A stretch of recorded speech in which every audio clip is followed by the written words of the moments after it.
Hello, ഈ ഒരു സാധനം എന്താണെന്ന് മനസ്സിലായോ? അപ്പോൾ ഞങ്ങളുടെ നാട്ടിൽ പിണറംപുളി എന്നാണ് പറയുന്നത്. അപ്പോൾ ഇത് പഴുത്ത് വീഴാൻ തുടങ്ങിയ പിന്നെ ഞങ്ങൾ അതിൻ്റെ ചോട്ടിൽ തന്നെ ആയിരിക്കും.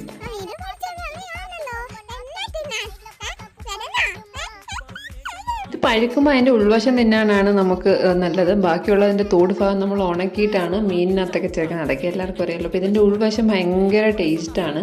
അതുകൊണ്ടാണ് ഇത് വീഴുമ്പോഴേ ഒരെണ്ണം പോലും കിട്ടാതെ അന്നേരെ പോയി പറക്കി തിന്നുകയാണ് ഞങ്ങളുടെ പരിപാടി. അപ്പോൾ ഇത് അടിപൊളിയാണ്. നിങ്ങളുടെ നാട്ടിൽ എന്താ ഇതിന് പറയുന്നതെന്ന് പറയണേ കേട്ടോ.